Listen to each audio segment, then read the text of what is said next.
Please welcome Derek Morgan, Executive Vice President of the Heritage Foundation.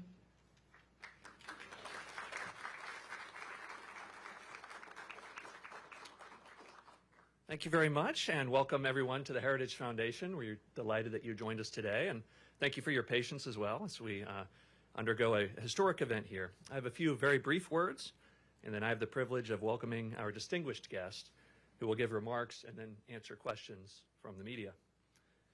U.S. foreign policy should be driven by the pursuit of a strong, safer, and more prosperous America. As President Trump rightly recognizes, that means paying special attention to our hemisphere. We are blessed by so many of our neighbors who want to live in peace and respect their people. Because of our geographic, economic, and societal ties, malign developments in the Americas make the United States disproportionately vulnerable. If you don't believe that, then just ask some of the hundreds of thousands of American families who have lost loved ones to deadly drugs in recent years. Or notice how China, Russia, and Iran have all invested heavily in establishing a strategic foothold in our hemisphere. Nicolas Maduro led an anti-American socialist regime that weaponized deadly drugs, mass migration, and tren de agua against our towns and our cities. Meanwhile, he offered American adversaries an operating base. The American people, the Venezuelan people, and our entire hemisphere are far safer today because President Trump boldly sent U.S. Special Forces and the Department of Justice to capture Maduro and to bring him to justice. Securing our hemisphere also means working with our friends, our partners, and our allies. And the United States has many. We are honored to have one of those friends with us here today. Corina Machado has been a brave fighter against Nicolas Maduro and the regime since it began to take form. Unlike many others in Venezuela and Washington, she recognized the danger from the very beginning. The Venezuelan people rewarded her principled opposition by casting their ballots amidst harsh repression from the regime. Her efforts, along with those of President Trump, have brought Venezuela closer to the restoration of freedom, stability, and security. And we all hope to see the return of legitimate elections in Venezuela in the near future. We are honored to host history here at the Heritage Foundation and important conversations like the one you are going to participate in today. Here, we work to build an America where freedom, opportunity, prosperity, and civil society flourish.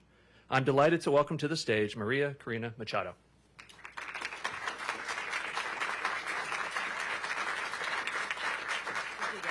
Thank you so much. Thank you very much. Thank you very much.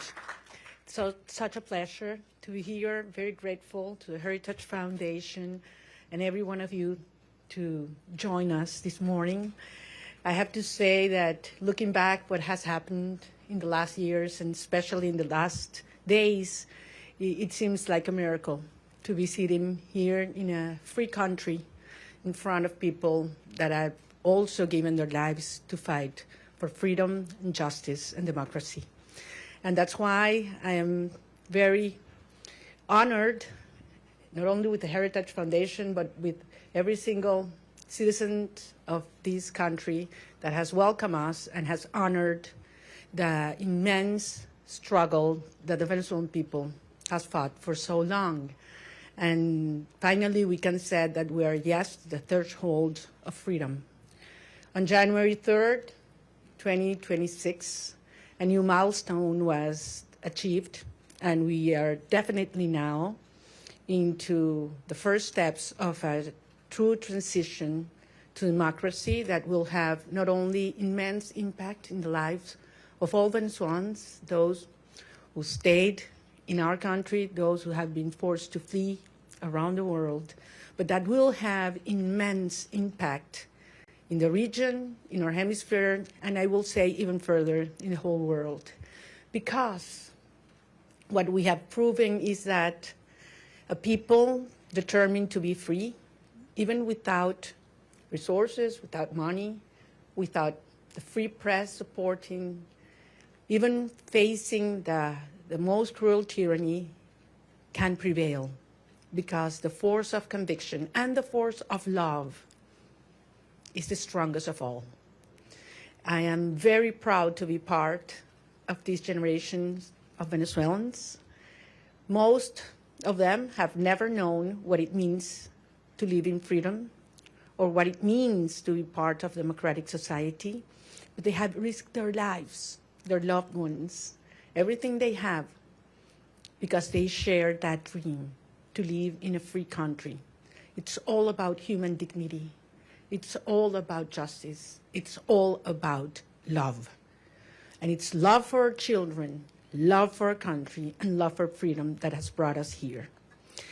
Now we face a very complex and delicate process. And as Venezuelans, we are absolutely grateful to President Trump, his team, his administration, and the people of the United States, because it took a lot of courage to do what he did. And he did it, yes, on behalf of the American people, but also because he cares for the people of Venezuela. And he told me that yesterday. And I think that was the most important message I can bring back to my country. Tell the Venezuelan people that the American people and the President of the United States truly cares for the life, the well-being, and the future. I'm certainly talking about our political prisoners and all those who have been persecuted, those who are all today in exile. But I'm also talking about those children that are growing without their mothers because they had to flee to send food back, that are growing without education because public schooling in Venezuela works 2 days a week because teachers earn $1 a day and they need to get other jobs in order to eat, that are growing without health and food. And we have the generation that is suffering the highest levels of malnutrition in a century. That's our children right now. And it is because of them. It's because of saving lives that we're doing what we're doing right now. And that's why we're going to win. And the only thing I want to assure the Venezuelan people is that Venezuela is going to be free, and that's going to be achieved with the support of the people of the United States and the President, Donald Trump of the United States. So I'm very grateful to be here. We are facing challenging times ahead. We are prepared to do what it takes as a legitimate government. Edmundo González Urrutia and I have been in communication permanently all these days, and we feel not only with a mandate from the Venezuelan people, and that's why I'm here, and that's why what I convey to the President of the United States, but also with a huge task in front of us to prepare with all our teams around the world and in Venezuela to take over government when the right time arrives. So thank you very much, and I'm more than willing to hear your questions now. So I believe there's a procedure that has been designed, so because we thought there might be some interest today. Thank you very much. It's an honor to have you, Ms. Machado. I'm going to start off with a question, and then we're going to open it up to the press. My question to you, Ms. Machado, is you know the Venezuelan people more than anyone, and that's apparent from the very You know the Venezuelan people more than anyone, and that's apparent from the very strong support that they've shown for you time and time again. I wonder if you could tell us a little bit about, I mean, as you know, your country has been destroyed by socialism, Cuba, Russia, and Iran looting your nation, your wealth. Do you see, and the primary victim of this has been the Venezuelan people, do you see a future in which that at all possible, where a free and fair election and return to democracy in Venezuela restores anything but a strong, staunched U.S. ally and a country that leaves behind the shackles of socialism? Well, thank you very much. Can you hear me? I'm like hearing like an echo here. Yeah. We hear you. It's fine? Okay. Well, I'm very glad, no, there's a problem with an echo, right? No, please. So comfortable sitting down. You want me to stand up? You prefer that I stand up? No? That's better now? Okay. Look, I'm very glad we start with this issue because I understand that there are many concerns regarding the transition in Venezuela and compared to previous events in all parts of the world. And I always insist in the difference between what is Venezuela today compared to Middle East countries that went through change in governments or regimes. We're talking about a society that is perhaps the most cohesive in the region. I would dare to say even in the world. I ask you to think any other society in which 90% of the population wants the same. Not only that they reject the actual regime, but we want the same.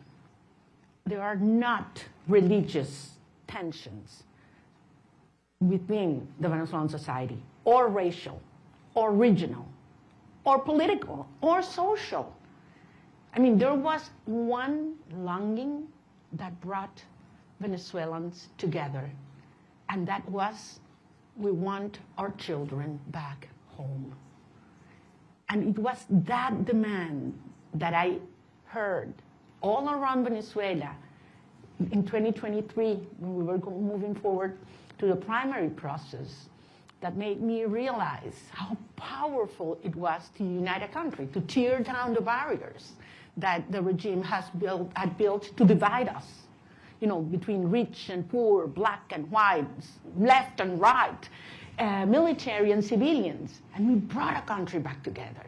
That's why I always said, you know what, Maduro's going to go. We're going to get rid of him one day or the other. What's important is the country that's coming afterwards. And it's a country based on shared values. We want to live with dignity. We want to live with the result of our work, our effort, a society based in merit, and not if you know the Chavista who is in certain place at certain time. Women do not want handouts. They don't want to live in give their children a box of food that has a high cost, because then you have to lower your head and repeat what the regime wants you to say or dress as they expect you to dress. They want to live with their job well done. That's dignity. And that's what Venezuela deserves and wants today. And that's what we represent. So, of course, the result of this hard process will be a society based on these values. A society that is profoundly pro-America. And I want to insist on this. Delcy Rodriguez, yes, she's a communist. She is the main ally and representation of the Russian regime, the Chinese and the Iranians. But that's not the Venezuelan people, and that's not the armed forces as well. So I am profoundly, profoundly confident that we will have an orderly transition. This is a complex phase we are right now. Some of the dirty work is being done by them. But then the result of a stable transition will be a proud Venezuela who is going to be the best ally the United States has ever had in the Americas.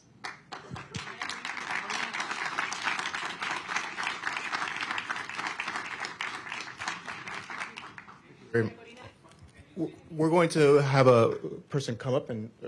Sorry for that. I'm gonna leave. Thank you very much. Hi, thank you very much for coming. I realize there's a lot of interest. We're going to try to get to every question. I'm going to go through a list. There's outlets that have more than one reporter accredited, so I would like to please ask you to raise your hand so we can get one of our kind staff to bring the microphone to you as I call you out. Julio Vaqueiro from Telemundo, please. Hola, Julio. Hola, María Corina. Qué gusto verte aquí en Washington, D.C. El presidente Donald Trump, su gobierno, está hablando y trabajando con Delcy Rodríguez, así lo han dicho ellos. Usted le dio el Premio Nobel de la Paz al presidente Trump en su encuentro ayer. ¿Qué le dio el presidente a usted? ¿Un reconocimiento de su legitimidad como opositora con el mandato de encabezar esta transición en Venezuela? Gracias, Julio. Yo no vine a buscar nada para mí. Vengo aquí en representación del pueblo de Venezuela que eligió a Edmundo González Urrutia como presidente electo. ¿Perdón? ¿A que lo baje? Ah, los teléfonos, ok. Entonces, repito, yo vine en representación del pueblo de Venezuela, que nos dio un mandato. Primero el 22 de octubre del 2023. Ay, no. Ya va. Chicos, un minuto. Vamos a ¿se escucha bien o no? Ya, vamos a cambiarlo.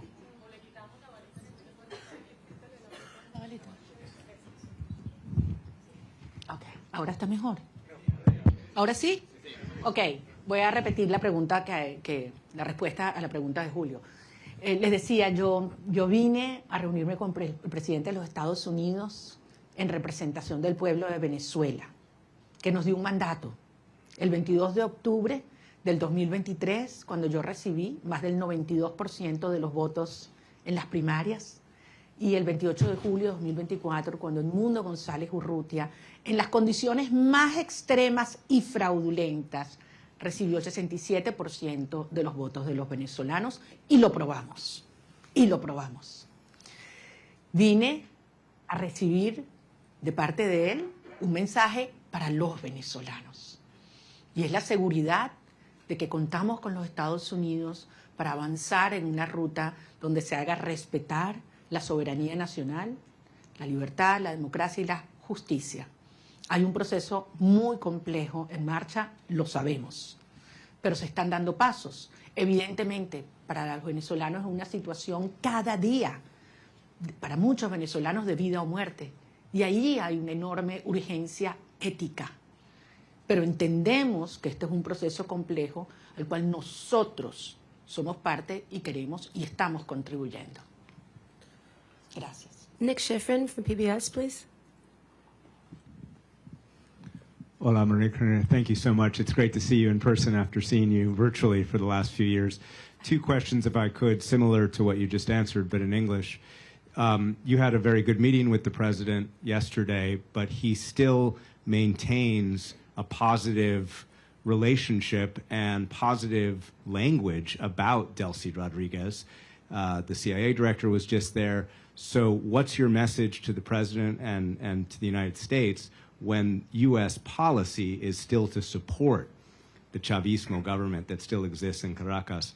And I have to ask, your statement last night said that you felt like you were going to die at one point when you left Venezuela in the boat. Can you just tell us exactly what happened in that moment when you were in that boat? Thank you.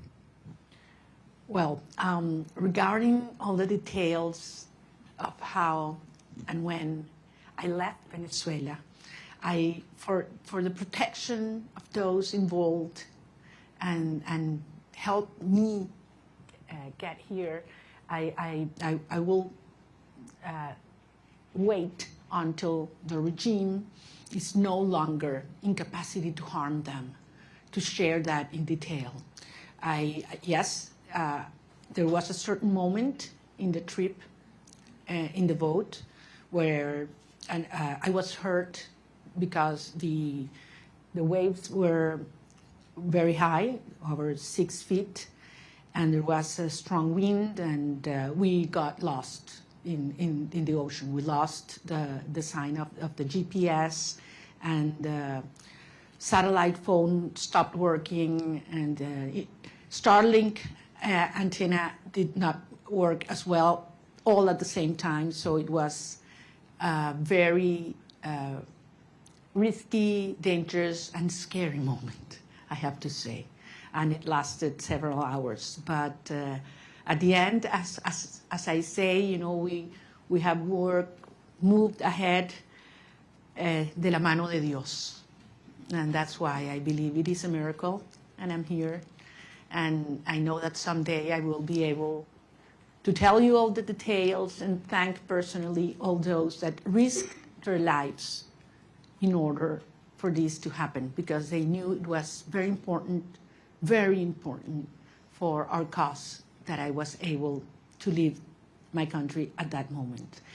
Regarding your first question, look, this has nothing to do with a tension or decision between Delcy Rodriguez and myself. This is about the cartel and justice. This is about a criminal structure that is the regime and the mandate of the Venezuelan people. That's what's at stake at this moment. I'm just one member of a huge movement of millions of Venezuelans that have decided and are committed to be free.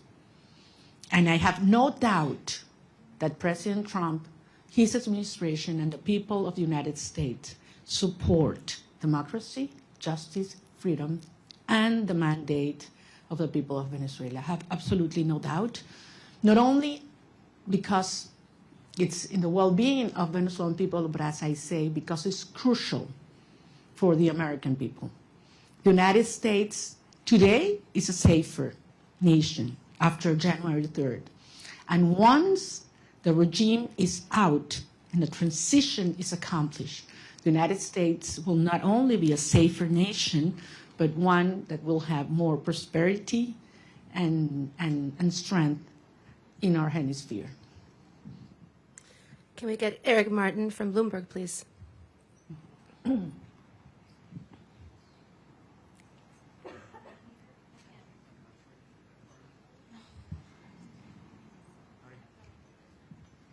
I see. Sorry. Thank you. Maria Corina, would like to ask you about the timeline for democratic transition within Venezuela, because obviously the Constitution calls for within 30 days a new election. You've already been recognized by a number of countries, including the U.S. in 2024, Edmundo Gonzalez as having won that election, and accusations that the election was stolen by the Maduro regime. As you've mentioned, you overwhelmingly won the primary in 2023. Do you have an expectation, is your expectation that the next step in this process would be a new election in Venezuela? Do you expect that to happen in 2026? Or what does the roadmap look like from getting from today's government by Delcy Rodriguez, the government de facto that is in control, to a democratically elected government? Thank you. Thank you. Thank you, Eric. Well, if the Venezuelan Constitution were respected, we wouldn't have 1,000 political prisoners. We wouldn't have 9 million people, fleeing and living around the country. We wouldn't have our president-elect exiled in Madrid. I mean, he would have taken power on January 9, 2024. So 2025, sorry. So we realize that there's no rule of law in Venezuela. I don't know actually if you're aware, Venezuela is currently in the last place globally in terms of rule of law. Out of 142 countries that have been evaluated by the World Justice Project, Venezuela is in place 142. So much for the Constitution. At the end, it is a matter of strength, and that was what made this process, starting on January 3rd, happen. I mean, that was the main difference. The regime realized that they are facing the strength of the people organized, but mostly, in this last phase, the strength of the democratic allies that are concerned about the structure of the regime, of the criminal regime in Venezuela. So this is a process that has several phases. We are in one that it's complex, as I said, in which the regime is forced to dismantle themselves some of the structures that have been maintaining them in power. starting with the repression system that requires not only that all political prisoners are liberated, but that they are free. The fact that you are not in a prison doesn't mean that you are free. In Venezuela, they have left the jails, but they cannot speak to the press. They cannot leave the country, and they are still terrified. All torture centers have to be closed, and certainly there have to be guarantees for journalists to speak out, and those who have left the country to come back and organize and make the will of the people be respected. Eric, believe me, I understand the urgency. I have been speaking with the families, not only of those that have been freed or liberated these last hours, but especially with those that have not, and that they don't know where their loved ones are right now. They have simply disappeared. I'm talking about hundreds of people. Actually, we found out in these last hours that there were more political prisoners than we thought, because many families had been scared just even to denounce that their loved ones had been in prison or disappeared by the regime. So some of those that have been liberated were not even registered by us. So, and this is still in place. I mean, there is a criminal structure of terror, not only on the civilian population, but also in the military. So that one of the main urgencies and priorities that have to take place in the days to come is we need to dismantle that terror structure by the DGCIM or La Casa Militar, which are those that have committed crimes against humanity, and that are those that have not only the civilian but the military under terror and neutralized. Once these steps are taken, then we can move forward in the reinstitutionalization of our government, and eventually we will have free and fair elections. And I'm talking about governors, mayors, National Assembly. We need to have, the will of the people be expressed freely. I have to remember that in the last election, presidential election, where our president-elect Edmundo González won, nearly 40% of Venezuelans that have a right to vote couldn't do it because the regime wouldn't allow them. That's one of the main things we need to correct. Every single Venezuelan living in Venezuela or abroad should have the right to vote as soon as possible. Thank you. Gaby Peroso from BPI, please.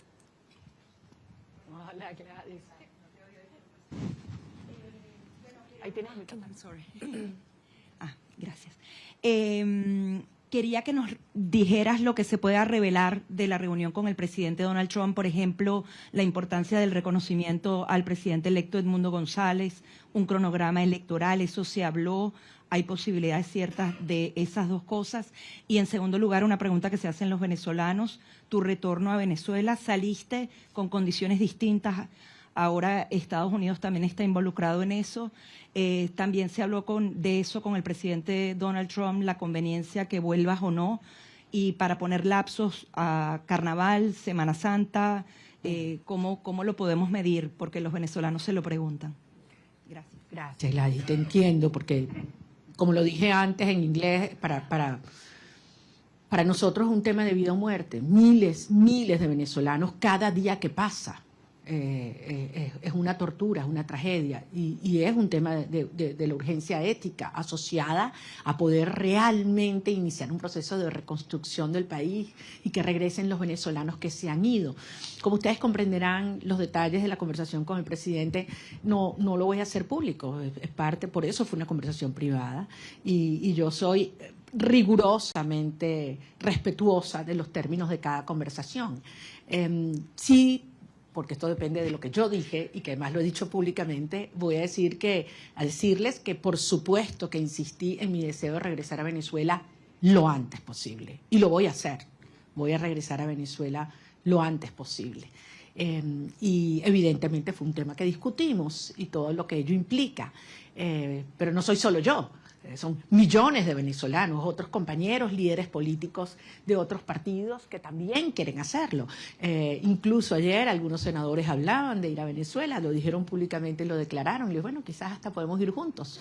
Es decir, yo creo que hay mucha gente en el mundo preparándose para ir a Venezuela porque sabemos que este es un proceso irreversible.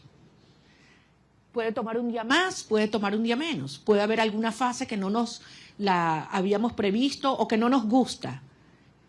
Eso es verdad. Es un proceso tremendamente complejo, desmontando una estructura que tiene 27 años en el poder, destruyendo todo, aliados con los rusos, con el régimen iraní, entregando nuestras riquezas a China, ofreciendo el territorio venezolano para que opere Hezbollah, Hamas, los carteles de la droga, la guerrilla colombiana. Todo ha entrado, persiguiendo a la sociedad, acabando con nuestras instituciones. Y no pudieron. Tenido toda la plata del mundo. Por aquí tenía yo la cifra de lo que fue, lo que le ha entregado el régimen chavista desde el 99 hasta este año en petróleo venezolano regalado a Cuba. Estamos hablando cerca de 5 billones de barriles de petróleo. Es una cifra monumental, regalada. Entonces a mí no me vengan a decir que quién se está agarrando el petróleo en Venezuela en este momento. O sea, han saqueado Venezuela. Y aún así el país está de pie, decidido, unido, y pueden tener la seguridad que nosotros vamos a convertir a Venezuela, ahora sí, en el milagro latinoamericano.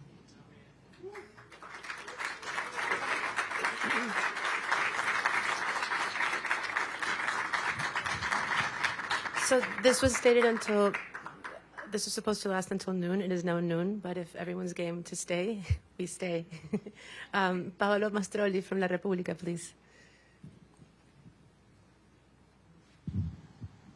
¿Dónde está? No veo. Allá.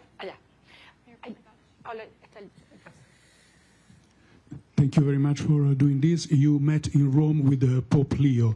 Can you talk about what you discussed with him, if the Holy See is willing and able to help you in this transition? Thank you very much. That was a very important meeting. I'm a Catholic, as you know, and believe me, during my trip, I prayed a lot. So I was able not only to talk to him, but to present to him some of the rosaries that I had brought with me during the trip. And it was a day that marked my life in a personal dimension, but also I had a reassurance of the Holy Father that he knows very well what's going on in Venezuela. He knows what the Catholic Church is going through because of the persecution and pressure on our bishops and priests and nuns. And I believe that he's not only concerned, but actively helping and supporting a peaceful transitional process to take place. I think it was a very important and timely message to Venezuelan society, which is mostly, as you know, Christian. So I think it couldn't have been in a better moment, and it brought a lot of hope and reassurance to our people. Thank you. David Alandete from Diario ABC, please. Aquí está, David.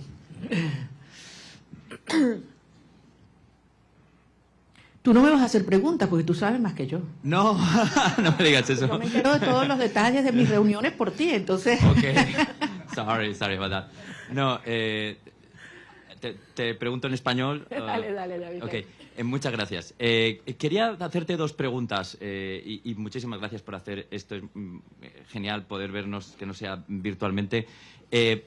Estaba interesado en cómo se ha escrito mucho, se ha dicho mucho sobre cómo fue la visita, los términos, sin revelar nada interno. ¿Cómo te sentiste tratada y recibida? Porque creo que ese ha sido un punto muy importante en la cobertura de la visita. Y el segundo, ¿qué le dirías a la comunidad internacional después de haber sido recibida en la Casa Blanca? Me refiero a la Unión Europea, a otros países que han estado antes en mediación, pero no lo están ahora después de la operación del 3 de enero. Gracias. Muchísimas gracias. En primer lugar, nuevamente lo voy a repetir. Yo no estaba allí como un individuo, yo estoy allí en representación del pueblo de Venezuela. Nosotros representamos al pueblo de Venezuela. Ganamos apabullantemente, no una, 2 elecciones. Y el mundo entero lo sabe. Estamos allí en representación de un pueblo que ha dado su vida para vivir en libertad. Y que no vamos a descansar hasta lograrlo. O sea, Venezuela va a ser libre, que nadie lo dude. Y esto va a ocurrir gracias al apoyo que hemos recibido del presidente Donald Trump. Y así lo digo con todas sus letras, y así lo dije ayer en el Senado, en frente de senadores de ambos partidos a quienes les agradezco profundamente su presencia, porque si hay algo que ha unido al pueblo de los Estados Unidos es la causa por la libertad de Venezuela. Y así queremos que siga siendo, porque el pueblo de Estados Unidos entiende cómo la libertad de Venezuela afecta a todo el hemisferio. Indiscutiblemente para los venezolanos es un tema existencial, pero es un tema prioritario. Yo sentí un enorme respeto hacia el pueblo de Venezuela ayer, cuando entramos a la oficina Oval. Y no sé cuánto iba a durar la reunión, pero la verdad es que sentí que pasaba el tiempo, podíamos conversar de todos los temas con absoluta honestidad, crudeza. Bueno, ustedes me conocen como yo soy, yo digo lo que siento, lo que pienso y con mucho respeto, sin lugar a dudas. Estoy nada más y nada menos que en la oficina del presidente de los Estados Unidos, frente al presidente de los Estados Unidos, pero consciente de la responsabilidad de este momento único. Y salí de allí y se lo decía anoche en una entrevista que grabé con Rachel Campos, le decía, me impactó la preocupación que él me transmitía sobre la situación de los venezolanos hoy. Cómo están los niños, cómo están los jóvenes, cómo están los ancianos, cómo está el sistema de salud, cómo está el sistema de educación, cómo están las familias, qué planes tenemos. O sea, yo creo que quizás públicamente se da a conocer más las preocupaciones por temas económicos, energéticos, etcétera, pero yo ahí pude tener una conversación con un ser humano que le duele lo que están viviendo los venezolanos, que le preocupa y que está genuinamente comprometido con su bienestar. Por eso yo salí realmente convencida de que lo que necesitamos para sumar a toda la fuerza y la organización adentro en un genuino liderazgo global está en la Casa Blanca, y creo que servirá de ejemplo para aquellos líderes globales o mundiales que no han tenido la determinación de llamar las cosas por su nombre. Porque todos lo saben. A estas alturas no hay excusas. Están los informes de Naciones Unidas y el Fact-Finding Mission, donde se demuestran los crímenes de lesa humanidad que ha cometido Nicolás Maduro, Delcy Rodríguez, Diosdado Cabello, Vladimir Padrino López. Eso está allí, con nombre y apellido, testimonios desgarradores. Entonces no hay excusa para ignorar el terrorismo de Estado como ha calificado la Comisión Interamericana de Derechos Humanos. Más allá de todos los crímenes de corrupción, narcotráfico, tráfico de seres humanos, de armas, todo lo que sabemos que sigue ocurriendo en Venezuela.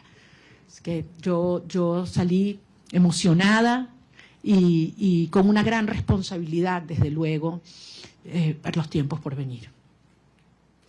Maxine Wallace, Washington Post, please.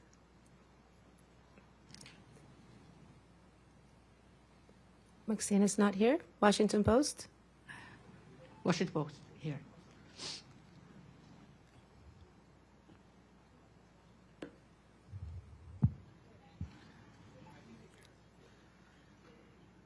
No Washington Post? Okay. Then let's go with Carla Angola, please. She's right next to you.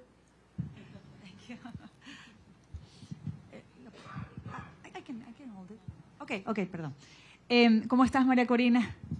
Quería solo algunos detalles, ¿no? El primero que siempre me ha dado curiosidad sigue siendo, ¿cómo fue esa primera noche en la que dormiste sin estar en clandestinidad, sin haber estado todos esos años sin poder salir del país? Es decir, dormir una noche sin la sospecha o el peligro de que alguien te fuera a buscar. Eso siempre me dio curiosidad, que si lo pudieras compartir. Y después en esa reunión, ¿pudiste conocer cómo te vas a involucrar? Porque el presidente lo dijo en algún momento, que tú vas a estar involucrada en alguna de las fases. ¿Pudiste descubrirlo en esa reunión? ¿Nos puedes dar alguna seña de cómo vas a estar involucrada y en qué fase? Y tercero, si pudieras decirnos si tú crees que Delcy Rodríguez, con ese perfil de miembro del cartel, de criminal de lesa humanidad, pudiera tener las credenciales para ser una candidata a la presidencia, si es que ella va a tener permitido eso con todo ese prontuario, si ella de verdad crees que debería o va a poder participar en esa futura elección justa y libre de la que estás hablando. Bueno, tú me conoces bien, querida Carla, yo no voy a especular. Yo voy a hablar solamente sobre los hechos y aquellos que además me puedo dar fe. En primer lugar, de la señora Delcy Rodríguez, creo que la justicia de los Estados Unidos tiene suficiente información y la justicia internacional.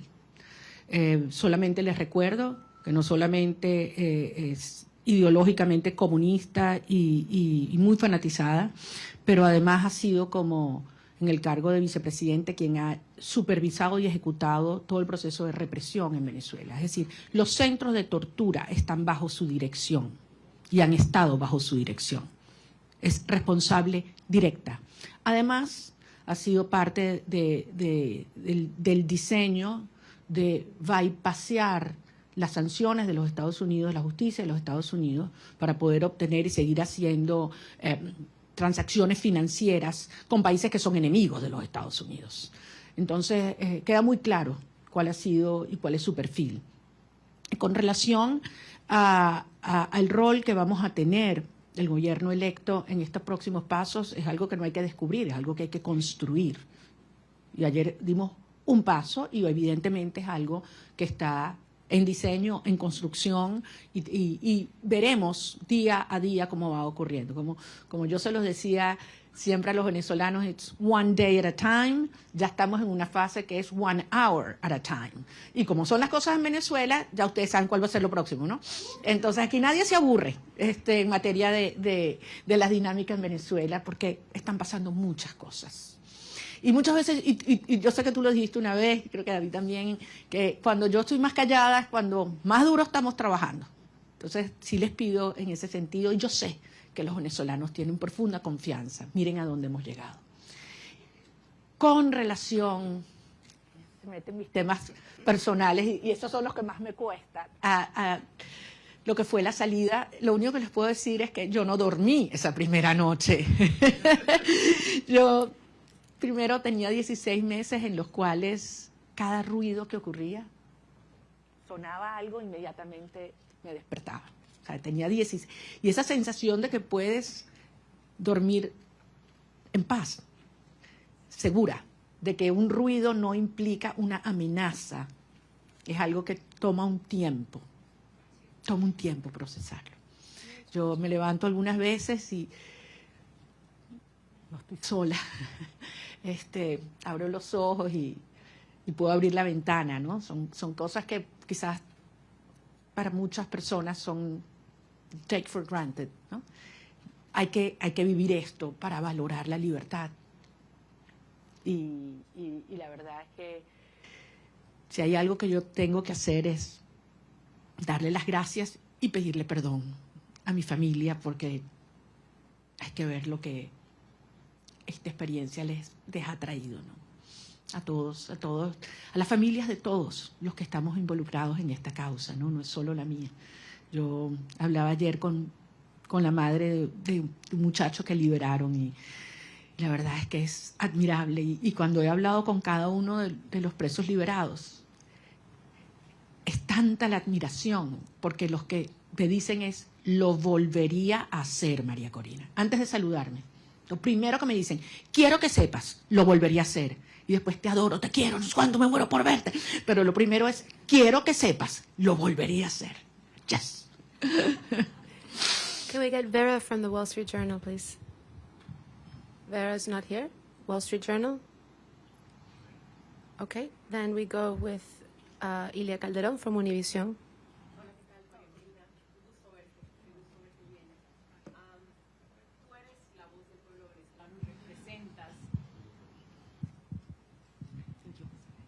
Tú eres la voz del pueblo venezolano y representas al pueblo venezolano. Delcy Rodríguez está en este momento al frente del gobierno de Venezuela. El presidente Trump ha tenido palabras para elogiarla y ha dicho que su gobierno está trabajando muy bien con ella.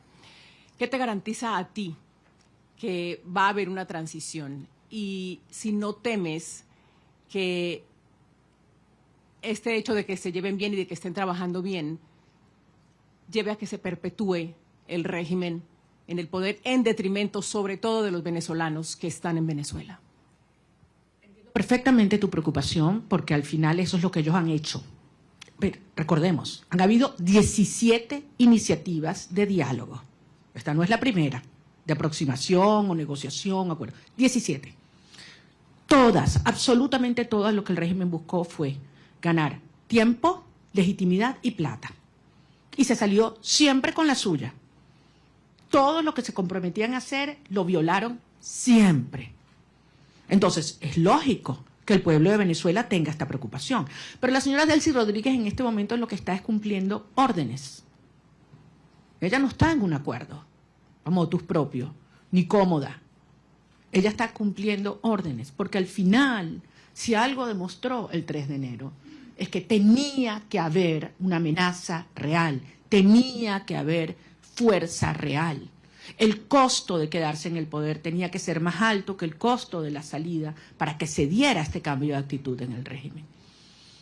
Y los venezolanos hicimos todo lo que nos correspondía en términos de la organización, la movilización, la victoria electoral. Pero hacía falta el respaldo decidido de los Estados Unidos y finalmente llegó de la mano del presidente Trump. Entonces, esto es otra fase. Ahora bien, se tiene hoy un sector que está cumpliendo en el desmantelamiento del otro sector del régimen. Eso existe. Y desde luego se tiene la fuerza real y la amenaza del gobierno de los Estados Unidos. ¿Qué falta aquí? ¿Qué falta aquí en este análisis? La gente, el pueblo de Venezuela. Y eso es lo que nosotros representamos.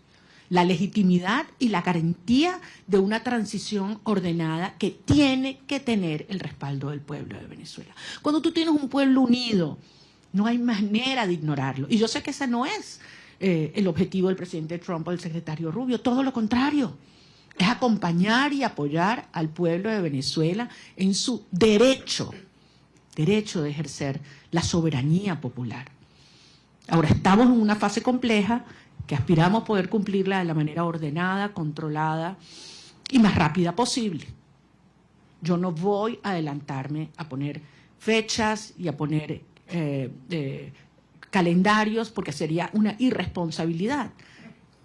El 2 de enero, ¿quién habría pensado que estábamos tan cerca de iniciar esta fase? Y nos dijeron que era imposible, by the way. Nos dijeron que era imposible que ocurriera lo que ocurrió. Y hoy Nicolás Maduro está enfrentando la justicia internacional. Dime tú la magnitud del paso que hemos dado. ¿Estamos listos? Obviamente no. Pero fueron 27 años para montar esta estructura. Y estamos avanzando con paso muy firme. Y yo sé que esto se terminará acelerando y canalizando, porque finalmente los vectores están todos alineados. Falta, sí, como decía David, que algunos otros países alrededor del mundo, con firmeza y valentía, reconozcan que se está haciendo lo correcto y que lo acompañen.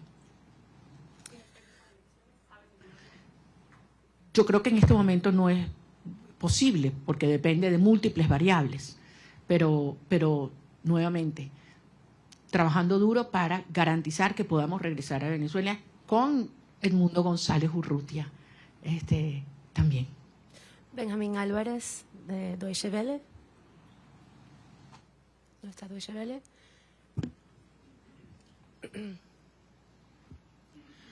Muchas gracias. Una pregunta refiriéndome a lo que acaba de mencionar de que Delcy Rodríguez está recibiendo órdenes y no está cooperando con la administración Trump. ¿Cómo ve esta reunión de 2 horas que sostuvo Delcy Rodríguez con el presidente de la CIA el día de ayer? ¿Y no le preocupa esta cooperación tan cercana que está buscando la administración de Trump con ella y con la gente cercana al régimen? Yo no quiero especular, no conozco los detalles. Ahora, si los Estados Unidos obtienen la información que necesita por parte de esta señora, yo creo que ese es el tipo de cooperación que nosotros esperamos, sin duda, y nos conviene, sin duda. Yo entiendo que para muchas personas esta es una situación difícil de entender. Para muchos venezolanos quisiéramos que esto evolucionara probablemente de una manera más rápida y trabajaremos para que así sea. Pero desde luego, pocas personas tienen tanta información sobre la estructura criminal de la tiranía como quien fue parte de su diseño. Así que sin duda tiene información que le debe ser de altísimo valor al director de la CIA. We're going to take a couple of questions in English. Eric from Politico, are you here? Please.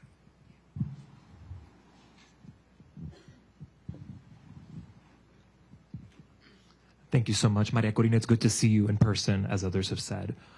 Today, Venezuela accepted its first deportation flights since the operation on January 3rd. It followed a month of pauses. There's been some worry that Rodriguez could use migration cooperation with the United States as a way to fray pressure to go towards elections or to dismantle criminal networks in the country. Do you share those concerns that she could use an issue that is very central to this administration's foreign policy? Thank you very much. We all know how this regime weaponized migration against several countries, not only the United States. And migration in Venezuela was designed by the regime. Wasn't, just spontaneously happened. It was designed by them. And certainly they've tried to use our people as that trade bargain, trade to which is very, very painful. But I think everybody knows that the only way that we can have people on their own means, and talking hundreds of thousands coming back, is given the Venezuelan people the hope, the certainty that we will have a democratic future and security in our country. It's not a matter of having all economic problems solved. People are willing to go back to be part of the solution. But if they have, hope that we will have a freedom and democracy in the future. So I think it is clearly in the best interest of the United States and those that are concerned about migration to have a transition take place as soon as possible, because you will see millions coming back home. I have several accredited journalists from the AP. I don't know who wants to take the question. Josh Goodman from Associated Press. Hi, Maria Corina. Thank you. Lots of questions still about the meeting yesterday with President Trump. I just have 3 specific ones. Did you urge him to seek the arrest of Diosdado Cabello? Did you urge him not to meet with Delcy Rodriguez, as he's indicated he would? And did you urge him to not allow Delcy Rodriguez to reopen the Venezuelan embassy in Washington? Those are 3 specifics. Want to know what your position on those are. Thanks. Well, I think I don't need to urge the president of specific things. I think it's very clear what has to be done right now. We exchange views about the implications of several actions. And I just want to tell you that I was very impressed of the degree of information he has, how closely he follows the situation in Venezuela. and how much he's concerned about the well-being of our people. Certainly, we did talk about the political prisoners and their families, and the importance to stop repression, from the root in Venezuela right now, because you cannot talk of a transition, even in its first steps, if there's still repression in our nation. The Daily Signal.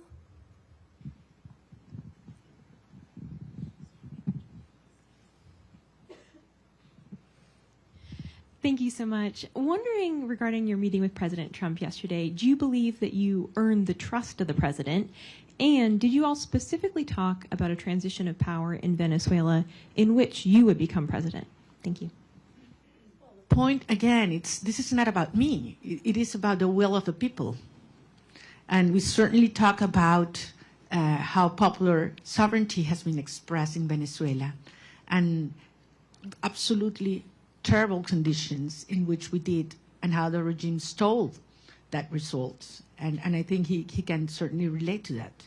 So I believe that the point here is Venezuela has decided as a nation to be united first, to unite back again, and to fight for a right to be free.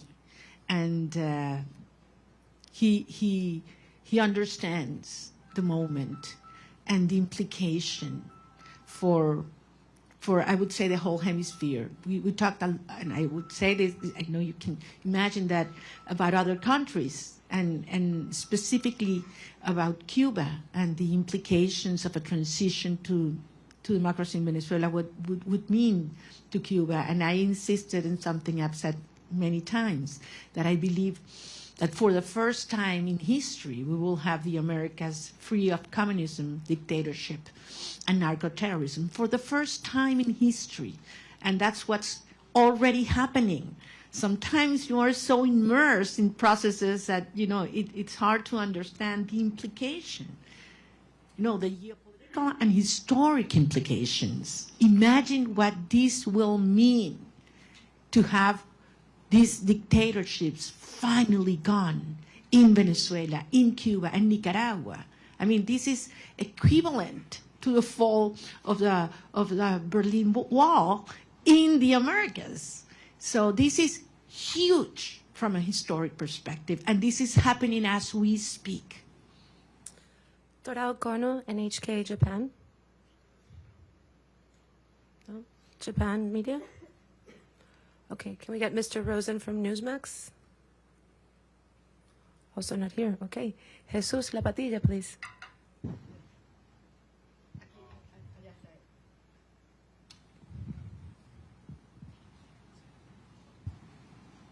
Pardon me? Okay. I was wondering if President Trump he's aware of how many political prisoners have been released so far. I mean, it's less than 10%. And I was wondering if he's aware of that, and if he's told you some strategies that he will do to enforce, to make them release in the next months or weeks or something.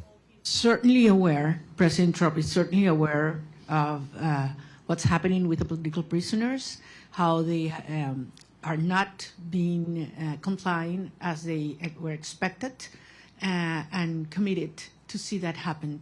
I have no doubt. Well, what specifically he plans to do, we didn't get involved into that, but I trust his word that that's something it will take place. And as you know, Jesus, and we've talked about this is one of certainly my top priorities right now, certainly. We do have another media outlet from Japan. If you're in the room, please raise your hand. No? Okay. AFP, Agence France Presse. Over there.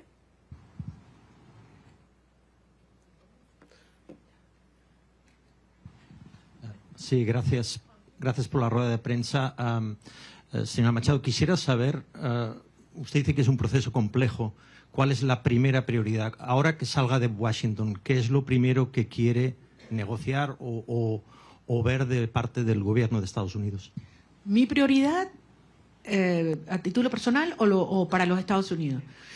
Bueno, en términos de esta fase hay que terminar de desmontar la represión. Insisto, no es solamente que una persona pueda salir de la cárcel, es que sea libre y que se detenga la puerta, lo que se llama la puerta giratoria en Venezuela. Te sueltan 5 personas y te detienen 10 el mismo día. Y eso está pasando hoy. Esto sigue ocurriendo hoy. Y entre otras cosas, les recuerdo que la estructura del poder en Venezuela no es monolítica y no es jerárquica, es heterárquica. Por eso la propia señora Delcy Rodríguez no tiene control. Cuando dicen que controla las Fuerzas Armadas, no controla las Fuerzas Armadas. Ella lo que controla es la estructura represiva que tiene anulada las Fuerzas Armadas, que en este momento es el DGCIM y también la Casa Militar, en la cual también tiene gran control Diosdado Cabello, con enormes tensiones en el alto mando militar. Las Fuerzas Armadas, en más del 80%, están con nosotros. Si no, no hubiéramos obtenido las actas el 28 de julio. Y eso es algo que el régimen lo sabe. Nicolás Maduro estaba protegido ¿por quiénes? ¿Venezolanos? No confía en los venezolanos. Él sabe que las Fuerzas Armadas repudian este sistema tanto como el resto de los ciudadanos de nuestro país. Pero las Fuerzas Armadas están amarradas, neutralizadas, aterrorizadas por la estructura represiva del DGCIM. Y esa es la estructura criminal que hay que terminar de desmontar. Una vez que eliminamos el factor represión en Venezuela, ¿cuánto dura el régimen? ¿Cuánto dura el régimen? Es lo único que les queda, es el terror. Es lo único que les queda, es el terror. Entonces, estamos en esa fase, esa es la prioridad. Y veremos entonces cómo avanzaremos en la reinstitucionalización del país hasta llegar a un proceso de legitimación de todas las autoridades democráticas. Pero les digo, al final hay algunas cosas que Delcy Rodríguez podrá entregar, obligada por la fuerza, porque le tiene terror al presidente Trump, ahí no hay ninguna duda. Pero hay cosas que jamás podrá Delcy Rodríguez, ni ninguna de los miembros de la estructura criminal proveer. Confianza, Estado de Derecho, reencuentro, participación y apoyo ciudadano. Jamás, jamás. Por lo tanto, esto no es sostenible y ella lo sabe. Y por eso vamos avanzando en una fase delicada, un día a la vez, pero con una sola misión, con un solo propósito, y es lograr la verdadera instauración de la democracia y la libertad en Venezuela para que puedan regresar nuestros hijos y todos los venezolanos a casa. Muchísimas gracias. One last question for Mr. Bernalete. Martín Noticias, please.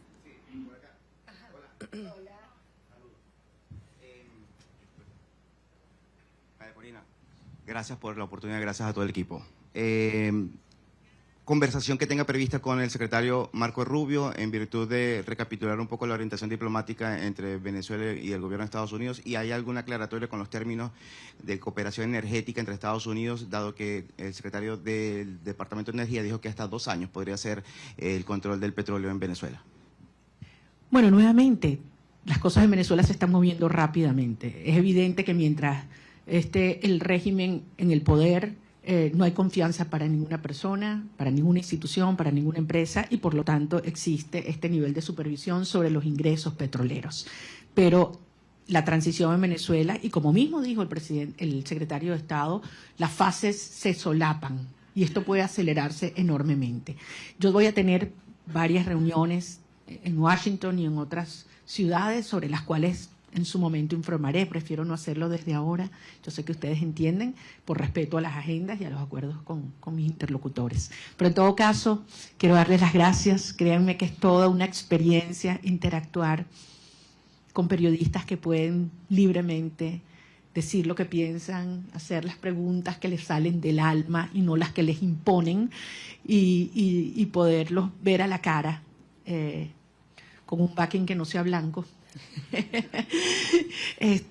Y con el orgullo de decirles que lo que viene es enorme, y que así como Venezuela hace 200 años fue el foco de la lucha por la libertad y la liberación de nuestra región, una vez más el futuro de la región de América Latina se está luchando en el suelo venezolano, y yo voy a regresar lo antes posible. Espero que muchos de ustedes puedan hacerlo conmigo también. Muchas gracias. Gracias.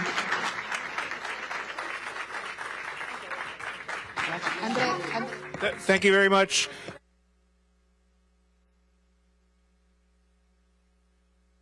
To file out, and then we'll all orderly come out the back. But thank you very much. Let's welcome or thank Ms. Machado for her time. What's that?